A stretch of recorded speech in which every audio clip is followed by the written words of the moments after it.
Bismillahirrahmanirrahim. Assalamualaikum warahmatullahi wabarakatuh.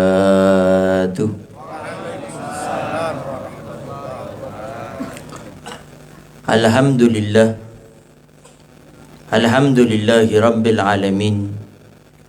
Wassalatu wassalamu ala asyrafil anbiya'i wa mursalin Sayyidina wa habibina wa syafi'ina wa qurrati a'yunina wa nuri qulubina Muhammad habibi rabbil alamin wa ala alihi wa sahbihi ajma'in.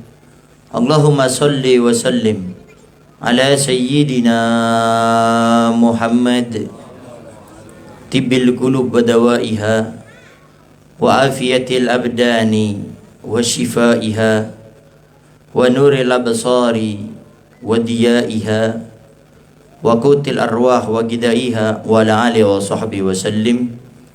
Allahumma ij'al sarirati khairan min alaniyati wa jal alaniyati salihah, amma ba'du.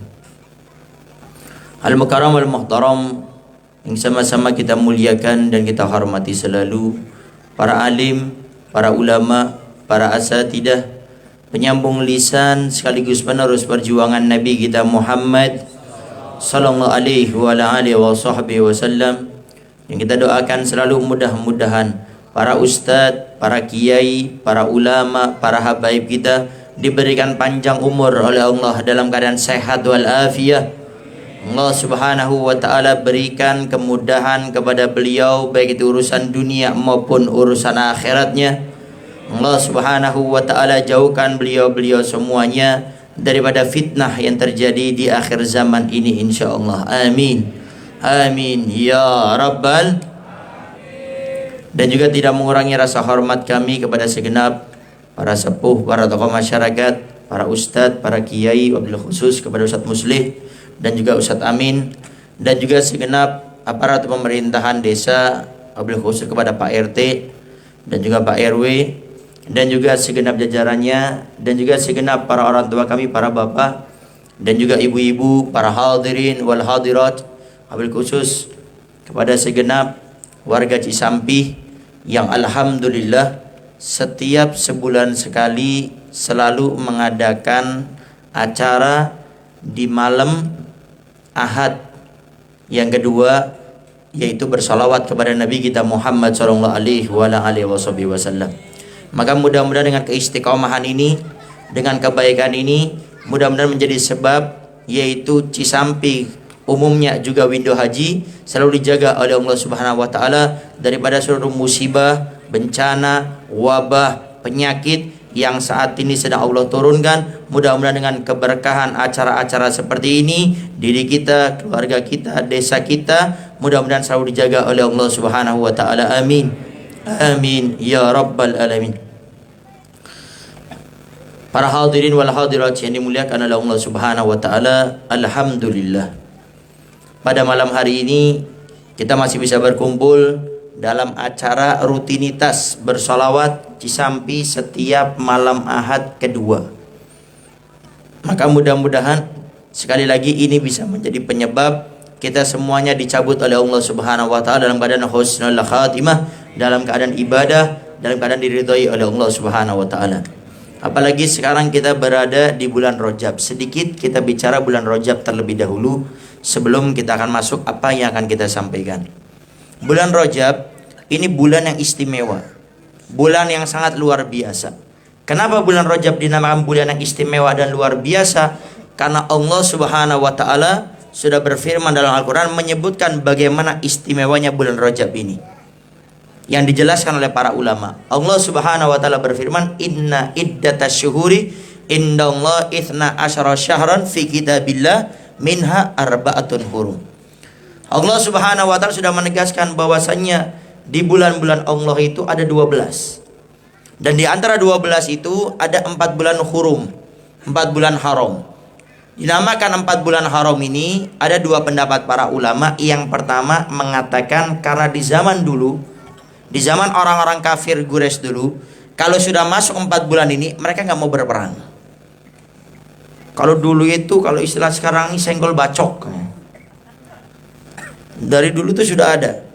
Sampai sebelum Nabi diutus ada namanya kaum Aus dan kaum Khazraj. Ini perang terus. Sampai Allah utus Nabinya Muhammad SAW, sampai keduanya akhirnya diperdamaikan dan menjadi pejuang-pejuangnya Nabi Muhammad. Tapi kalau sudah masuk 4 bulan ini, mereka pending itu peperangan. Saking mereka memuliakan 4 bulan ini. Apa 4 bulan tersebut? Yaitu 3 berbarengan, 1 terpisah.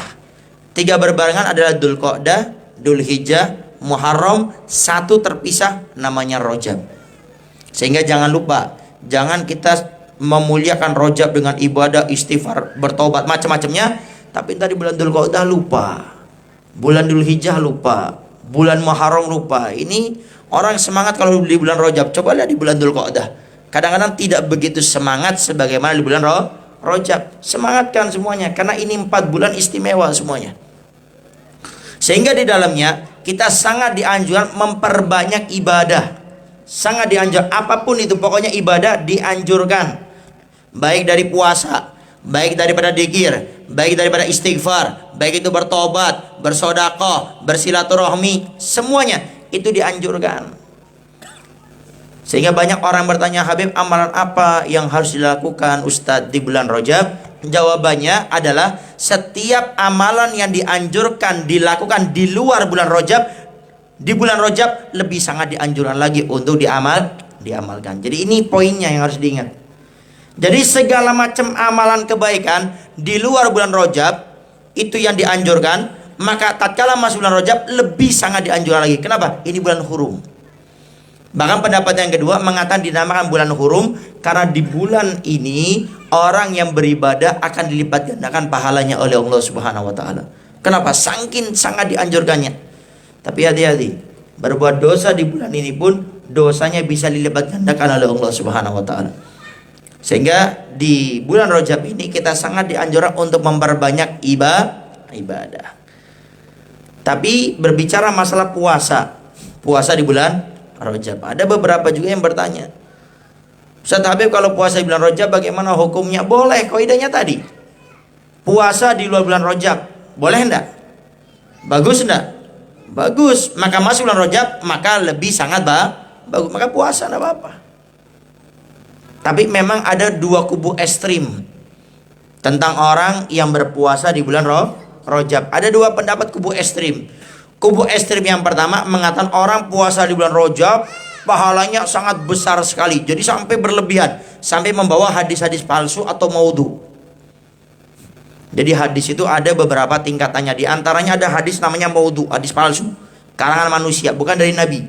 Kalau hadis doif itu hadis dari Nabi, cuma yang meriwayatkan, yang memberitahukan hadis tersebut itu ada cacatnya, baik masalah hafalannya yang kurang atau dia pernah bermaksiat kepada Allah Subhanahu wa taala. Tapi hadisnya dari Nabi, ini doif, tidak bisa untuk dalil, tidak bisa untuk hujah, tapi untuk pengamalan diri sendiri dianjurkan. Nah, kalau hadis maudhu ini palsu, bukan dari Nabi, buatan manusia, dan Nabi ancam, man kadiba alayya muta'ammidan falyatabawwa'u maq'adahu minan nar. Orang yang berbohong, kata Nabi, mengatasnamakan diriku. Kayak hadis palsu dibilang hadis dari Nabi. Nabi jamin dia sudah menyiapkan dirinya, tempatnya maq'adahu minan nar, di nerakanya Allah Subhanahu wa taala.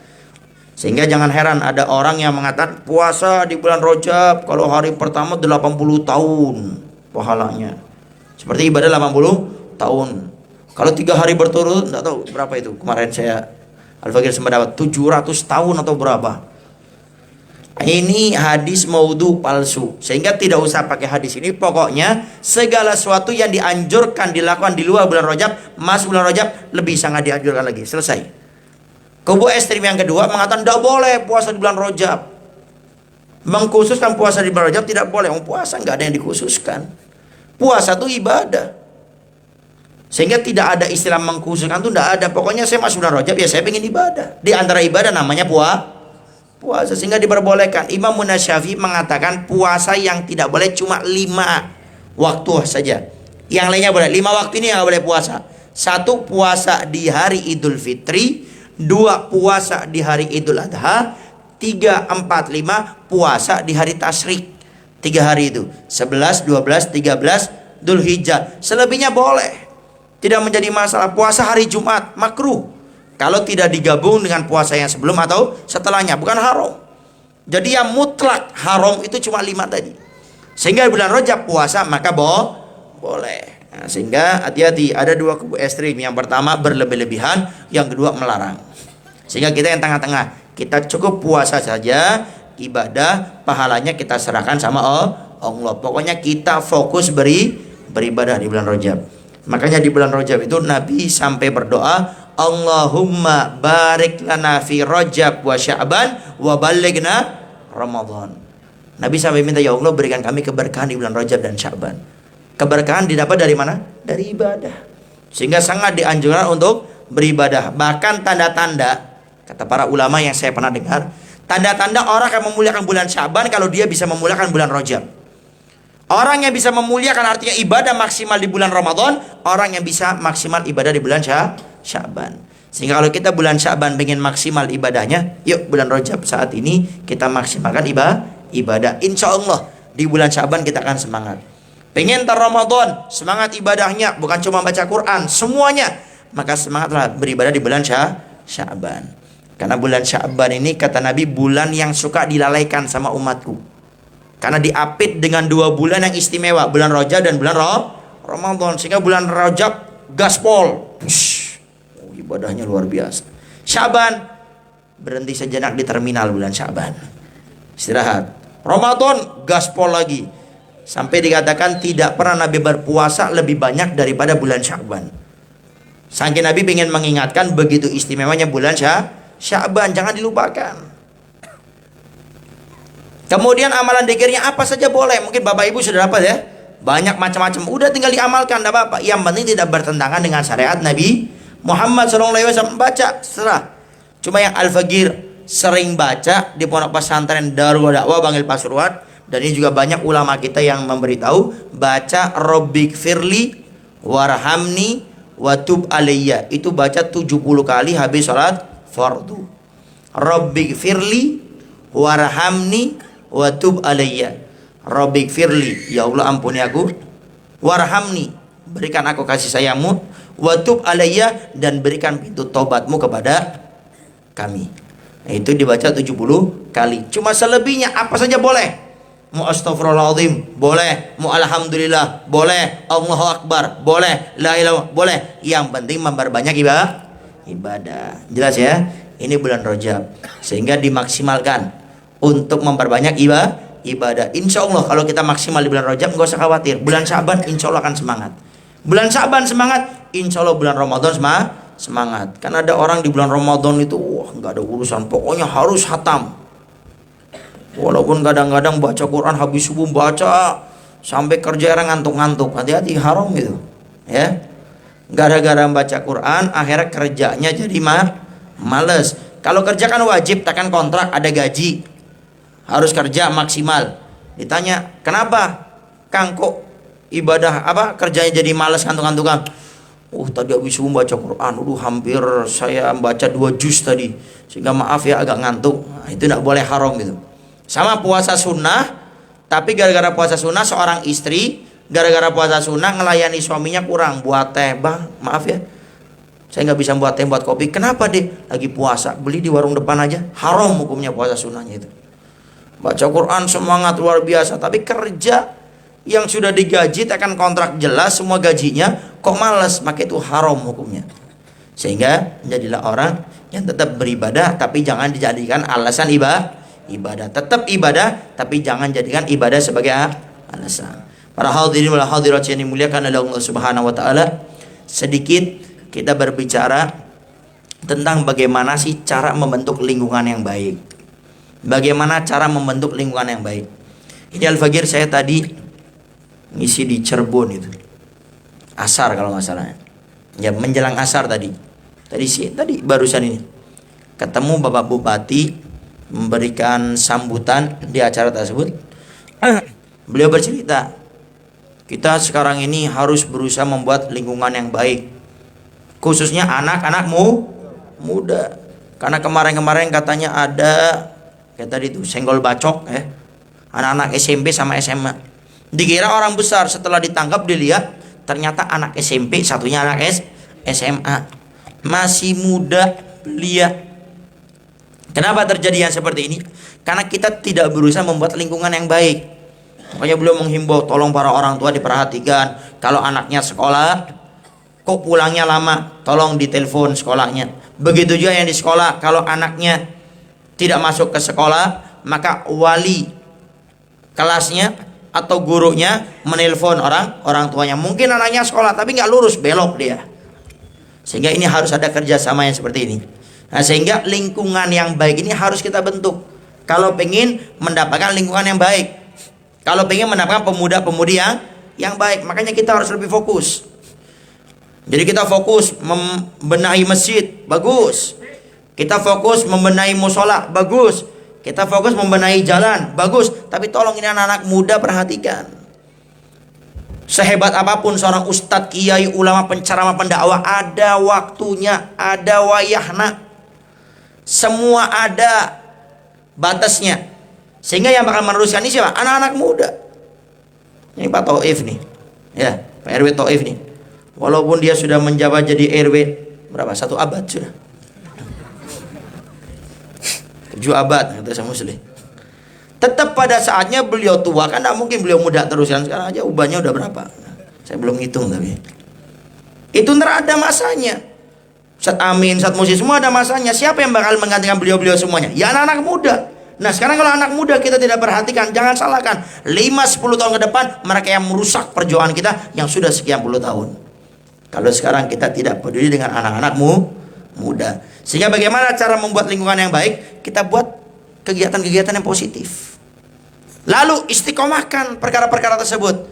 Dan setiap ada orang yang ingin mengganggu keistiqomahan perkara-perkara yang positif, harus kita berikan ketegasan kepada mereka. Ini yang perlu dijaga. Kalau orang bicara pengen buat lingkungan yang baik, banyak. Ayo Ustadz, kita buat pemuda-pemudi jadi baik. Ayo kita buat acara. Yang bilang gitu banyak, tapi yang mau berjuang di dalamnya, yang bicara banyak. Ayo perhatikan anak-anak muda. Ayo Ustadz, kita buat acara. Ayo kiai, kita buat ini buat itu. Ustadznya maju, kiainya maju, ulamanya maju, beliau-beliaunya nak ketemu. Di mana? Saya bantu doa Ustadz dari sejadah saya. Tidak bisa seperti itu. Harus bareng-bareng. Makanya Al-Faqih selalu menghimbau ustadz, kiai, ulama, kemudian aparat pemerintahan desa, RT, RW-nya, kesepuhannya, semuanya ayo kita duduk bareng-bareng. Desa kita anak-anak mudanya banyak. Yuk kita maksimalkan potensi mereka. Jangan sampai ntar kita sudah tua, sudah 60, 70 tahun, perjuangan kita selama 40-50 tahun semuanya rata sama mereka. Kita bangun masjid, musola, semangat luar biasa. Tapi anak-anak muda yang saat ini malam-malam suka teriak-teriak, yang kadang-kadang naudzubillah dalik main gaple atau nyari nomor di kuburan, togel atau macam-macamnya, minuman keras kita biarkan, nggak peduli sama mereka. Jangan salahkan. Ntar setelah 5-10 tahun ke depan mereka akan minuman keras mungkin di depan musola masjid kita. Mau ngamuk, berapa umur Anda saat itu? Sudah tua. Mau ngamuk ditendang sama mereka. Kita nggak peduli sama anak-anak muda. Jangan salahkan. Mungkin 5-10 tahun ke depan mereka akan main gaple, main judi, domino di depan daripada majelis-majelis kita. Kalau sekarang kita tidak peduli kepada anak-anak muda, ini anak luar biasa. Ingat Pak Bu, sekarang zaman media sosial. Orang rusak sangat gampang sekali. Semua maksiat bisa dipanggil lewat HP. Asalkan kuotanya ada. Tapi rata-rata ya punya kuota.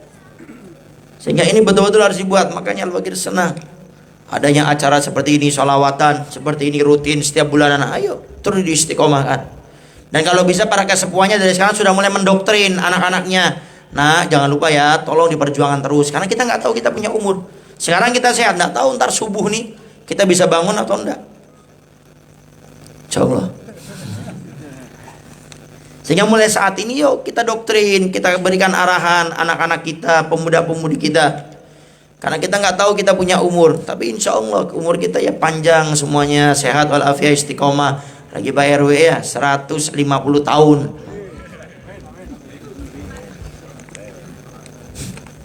Nah, sendirian ntar. Oleh karenanya sekali lagi, ayo Al-Faqir mengajak semuanya, yuk kita buat lingkungan yang baik. Bagaimana caranya? Kita buat acara-acara seperti ini. Kalau anak-anak muda belum bisa dibuat acara seperti ini, yuk kita semangat bagaimana caranya mereka jadi baik. Dan alhamdulillah kita di Windu Haji sudah ada program ngopi. Bahkan ini sampai di luar, Al-Faqir dengan beberapa tempat pengen ngadakan acara ngopi. Bahkan Al-Faqir saya kemarin ke Medan juga diajak buat acara ngopi. Bahkan resmi lagi di kafe-kafe kayak gitu. Rindu mereka tuh belajar ilmu agama, cuma ada yang masih malu, minder. Datang ke tempat seperti ini, masih ada yang malu, minder. Makanya perlu kita buat terobosan bagaimana mereka tetap bisa belajar ilmu agama dengan cara gayanya mereka. Tapi tentu kita sebagai ustadznya, sebagai pembimbingnya, tetap punya dasar akhlak dan syariat Nabi Muhammad SAW, ini tidak pakai tawa.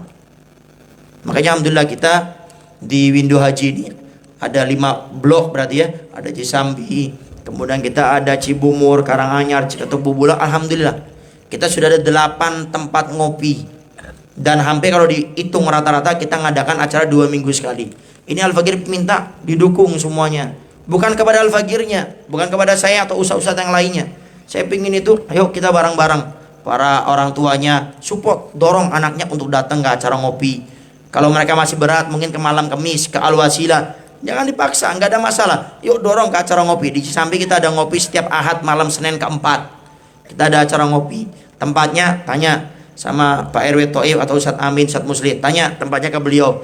Kita di mana, di Karanganyar kita ada setiap malam Sabtu. Di Cibumur kita ada setiap malam Rebo. Ciketuk kita ada malam Selasa. Kemudian di mana Bubulak kita juga ada malam Rebo yang 24. Kalau di Cibumur malam Rebo 13. Ini Al-Faqir minta para orang tuanya tuh mendukung, mensupport. Kalau anak-anaknya belum bisa ke Masjid Al-Wasilah itu yang setiap malam Kamis, dorong untuk acara ngopi. Acara nyantai senyantai-nyantainya. Al-Faqir dari pertama kali buat acara ngopi sampai sekarang tidak pernah saya pakai takwa. Boleh lihat di acara Al-Faqir ngopi. Dari pertama kali pembentukan sampai sekarang saya nggak pernah pakai takwa. Kenapa? Karena saya ingin membuat karakter orang-orang yang datang itu betul-betul nyantai, senyantai-nyantainya. Tapi Ustadz Musli jangan ikut-ikutan, Ustadz. Ini buat anak muda.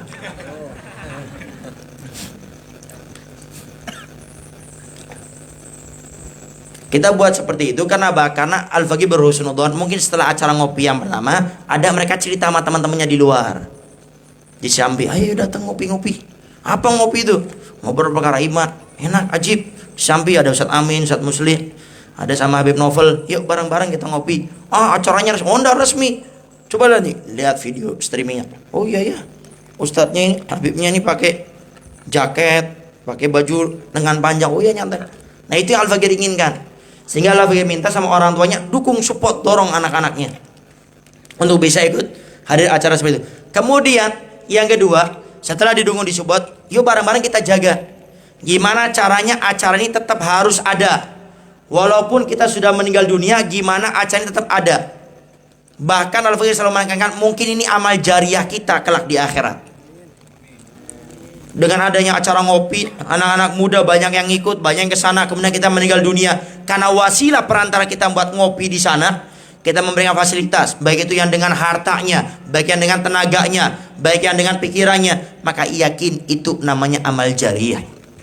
Jadi sodakoh itu kata para ulama itu bukan hanya dengan uang atau tenaga. Kata para ulama, sedekah itu ikhraju syai' taqarruban ilallah. Mengeluarkan sesuatu niatnya hanya untuk Allah. Jadi bukan hanya harta, kita punya tenaga, acara ngopi. Oh ini nggak ada karpetnya, nggak ada. Udah karpet dari saya, gelar karpet. Udah Bapak nggak usah gelar karpetnya. Bapak kan sudah karpet. Biar saya punya amal jariah, biar saya yang membentangkan karpetnya. Berlomba-lomba. Karpet sudah ada, yang gelar sudah ada. Apalagi? Oh ini kayaknya air putihnya belum ada. Udah air putih dari saya. Berlomba-lomba. Karena kita sekali lagi nggak tahu kapan kita punya umur. Banyak kata para ulama orang yang mencari uang belum juga dinikmati, orangnya sudah meninggal dunia. Buktinya coba tanyakan sama kita ini.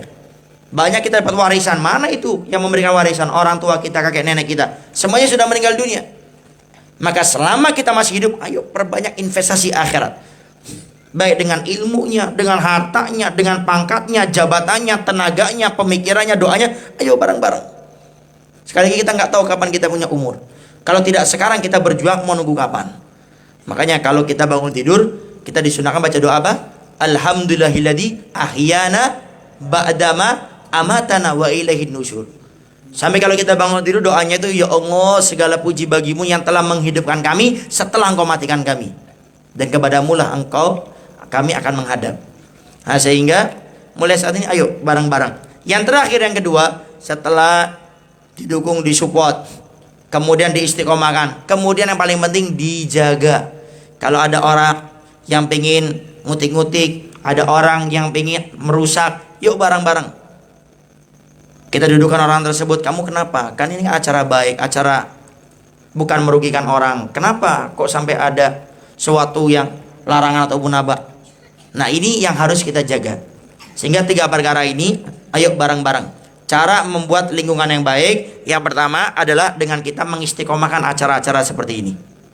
Kemudian yang kedua, kita support, kita dukung. Yang bisa dengan tenaga, dengan tenaganya. Yang bisa dengan ilmu, dengan ilmunya. Yang bisa dengan harta, dengan hartanya. Yang bisa dengan pemikiran, pemikirannya. Paling tidak doakan. Yang ketiga, ayo bareng-bareng kita jaga. Bagaimana ini anak-anak muda bisa ikut ngopi terus. Bagaimana anak-anak bisa hadir majelis taklim terus. Bagaimana anak-anak bisa hadir acara Cisambi bersolawat seperti ini. Karena ingat, orang yang paling dekat dengan Nabi Muhammad SAW adalah orang yang selalu mengajak orang dalam kebaikan. Sehingga kalau kita pengen dekat sama Nabi Muhammad, bukan sekedar dapat syafaat Nabi Muhammad, bukan hanya kita masuk surga, tapi surga kita bareng sama Nabi Muhammad. Caranya, jadilah orang yang menyuruh kebaikan. Jadilah orang yang memberikan fasilitas kebaikan. Jadilah orang yang mengajak orang kepada kebaikan. Bali Habsyi yang mengatakan, seorang wali kutub di zamannya, tidak ada di zaman sekarang yang lebih menyenangkan hati Nabi Muhammad melainkan orang yang berdakwah, ngajak orang kepada kebaikan. Para hadirin wa hadirat yang dimuliakan oleh Allah Subhanahu wa taala, mungkin itu saja yang bisa Al-Fakir sampaikan.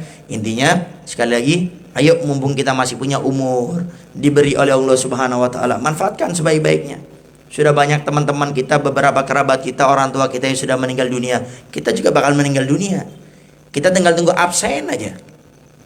Dan kita pingin waktu kita diabsen oleh Allah, dipanggil oleh Allah, kita sudah memiliki amal yang banyak. Kita sudah punya amal jariyah yang banyak. Kita sudah punya investasi yang banyak. Baik dengan ilmu kita mengajarkan kebaikan kepada orang lain. Baik dengan tenaga kita, kita membantu para ustadz kiai ulama dalam berdakwahnya. Baik kita dengan harta kita membantu dakwah perjuangannya ustadz kiai ulama, memasang daripada investasi akhirat. Dan itulah yang harus kita pikirkan mulai saat ini. Kematian akan mengerikan bagi mereka orang yang sedikit dengan amalnya.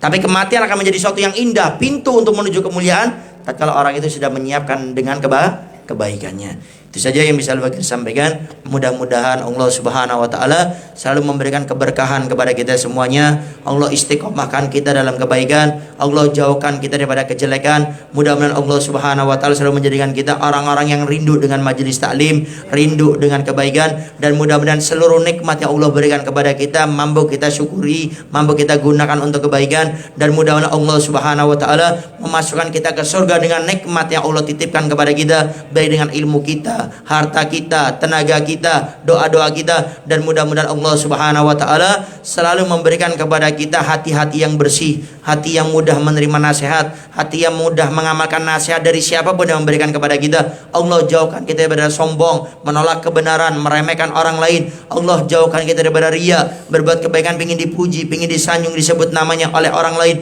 Allah jauhkan kita daripada hasud, iri, dengki dengan sama kita, dan mudah-mudahan Allah Subhanahu wa taala mengabulkan semua doa-doa kita, doa para ustadz kita, kiai kita, ulama kita, dan mudah-mudahan Allah Subhanahu wa taala menjaga negara kita Indonesia ini daripada musibah, daripada bencana, daripada penyakit, daripada wabah, khususnya daripada orang-orang yang berniat tidak baik kepada negara kita Indonesia ini. Rabbana atina fid dunya hasanah wa fil akhirati hasanah wa qina adzabannar. Wa sallallahu ala sayyidina Muhammadin wa ala alihi wasallam. Walhamdulillahirabbil alamin. Antar doa ditutup oleh para masyayikh, para sepuh yang ada di tempat ini. Itu saja yang bisa Al-Fakir sampaikan. Kurang lebihnya Al-Fakir minta maaf dan mohon doanya selalu. Akhirul kalam. Wassalamualaikum warahmatullahi wabarakatuh.